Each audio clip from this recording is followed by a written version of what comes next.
There's been a lot of questions asked online about whether Warcry is just too simple. Questions along the lines of, why is there no outnumbering bonus? Why are there no save rolls? Why can't we choose different weapons for the characters? These are just a few examples. Now these are valid questions. Warcry is very much streamlined in its approach and is a very different experience to anyone familiar with most wargames, especially those of Games Workshop. There's none of the granularity of rules we have in Necromunda, for example, and there's none of the customization of warbands that we might get in games such as Kill Team.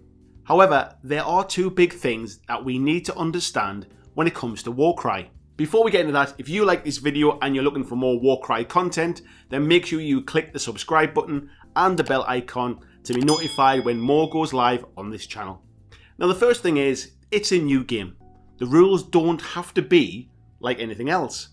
It's not designed to be AOS Light, it's not designed to be AOS Kill Team, it's designed to be Warcry. It's designed to be its own thing.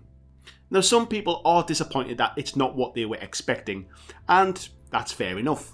There wasn't that much information available about the game until recently, and it was announced quite some time back, so understandably people have built up in their head what they hope this game would be.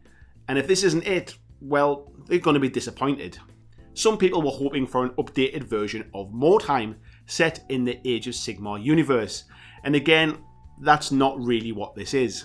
The biggest questions, concerns and complaints seem to be coming from the people that are, or maybe were, players of Games Workshop games, and they want it to be like something else.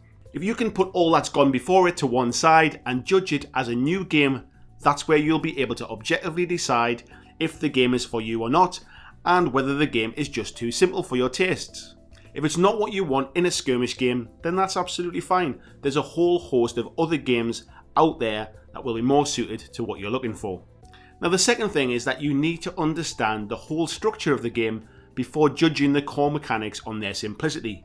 I totally agree that on the surface, the limited things that you can do, the simplified attack mechanic, and the limited weapon options for your fighters seem to be overly simplified. If that's all that this game was, then I'd agree the game is too simple.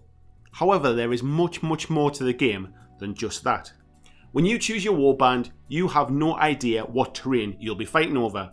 You have no idea what the victory conditions are going to be. And maybe more importantly, you have no idea when your fighters will enter the battle. Before anything is set up, you split your warband down into 3 deployment groups called the dagger, the shield and the hammer. Once your deployment card has been drawn, this will then tell you when and where your fighters will enter the battle.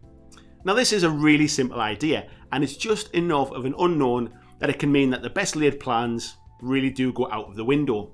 It's not a foregone conclusion that the warband with more minis will win, as that first deployment might see that activation heavy warband outnumbered in the first round, allowing their opponent to get the drop on them and maybe steal that all important treasure. Maybe your strongest fighters are now coming on in the third round and your tactics go completely out of the window. The game is very simple to learn, but it gives you lots of choices that you must deal with, and that for me is one of the things that sets this game apart. Having a completely new rule set with completely new factions and minis, I'll chat about the non-chaos warbands in another video, this means that it can really be its own thing. I'm really excited for this and I can't wait to get my hands on my own copy this weekend, and then we can really start putting the game through its paces.